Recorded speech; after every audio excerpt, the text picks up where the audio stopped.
All right, we're in the car. It's time for carpool karaoke. Maybe we'll just chat, not sing. Brilliant, brilliant. So, Brick House. How much do we love that song? Yeah.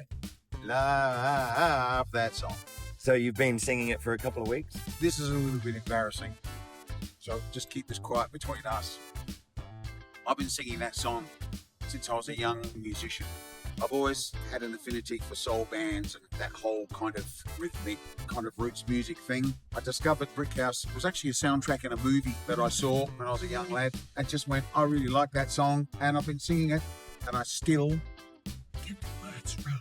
I think I may have a learning disorder or something, because not good with lyrics. I like cake though. I can eat a whole wedding cake, but I can't tell. Well, it's not as if you have to worry about them as a singer. Correct. Great song though. Great song.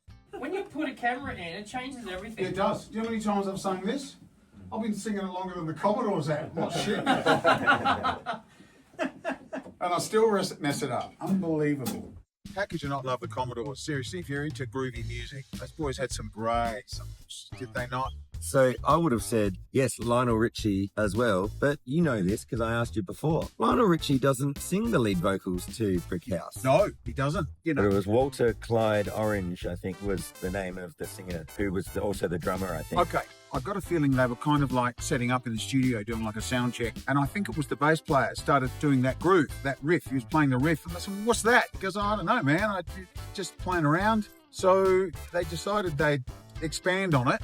And pretty much kind of put this quick, rough and ready recording down of just the music. And one of the boys took it home and said, I'm going to play around with that and come up with some lyrics. And couldn't quite come up with the right thing. And it was his wife who wrote the lyrics to it. You know, he gets up in the morning and there's the writing pad on the table with these lyrics. She's a Brick House. And away they went.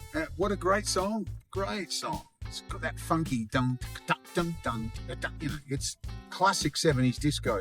What is that, 74 or 5 or something? I think it was 77. Oh, was it? Okay. Yeah.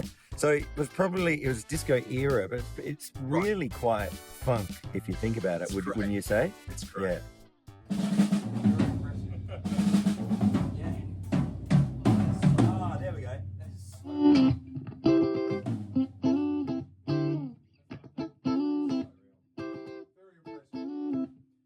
Yeah, it's great. Yeah, the, what do you call it? Out of phase seems to be the winner. Yeah, I reckon. Would you say that you have a favourite part about it? Because there's a lot going on with the horns and the keys and the guitar and the bass, the drums. This is going to sound funny coming from a sweaty white boy who's grown up in Australia talking about soul and funk and whatever else. It's just, I've always had an affinity for it. I grew up in a small country town with one little radio station that played everything from Sinatra to James Brown to Tony Joe White to Elvis, everything. But when this funky stuff would come on, I would come alive. You know, Wilson Pickett, Otis, whatever it was. It's that pulse, that driving funkiness. Is that a word, funkiness? Good enough for me anyway. And when they all come in, you know, well, she's a brick with that chorus where it's all them together, just the brothers getting down and doing their thing. Great song.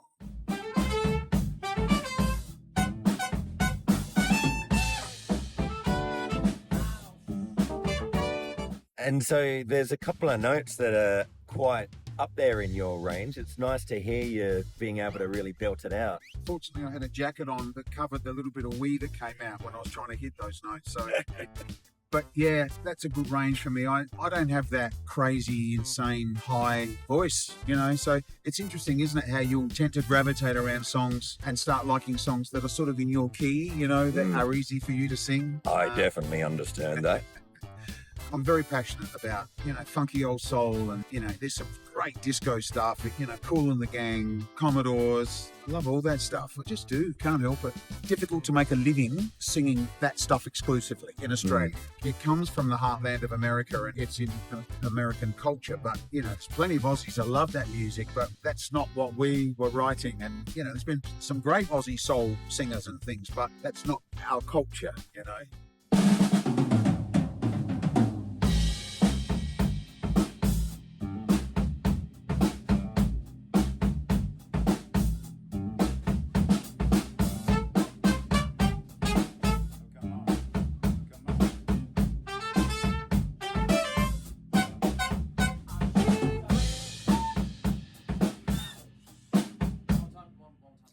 So, other Commodore songs that are favourites of yours? Now these are both written by Lionel, but Easy, which we've done Easy. We did it in the studio, and again, Lionel's got this gift of writing that you sound like you should already know the song, and so you liken to it fairly quickly and learn it and start singing along to it.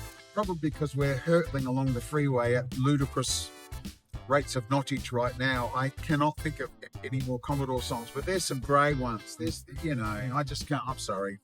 And lady, you bring me up when I'm down. What a great song, It's improvisation. And at the end, there's a double chorus before the one and dum, bum, bum, bum. There's like a double chorus. Whether you're ad-libbing or not, it's the time of a double chorus. Okay, should forget that for sure.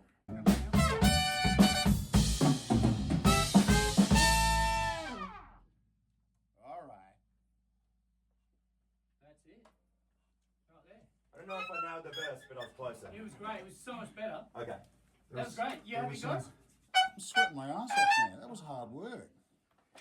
It's hard work learning new songs, isn't it, Damien?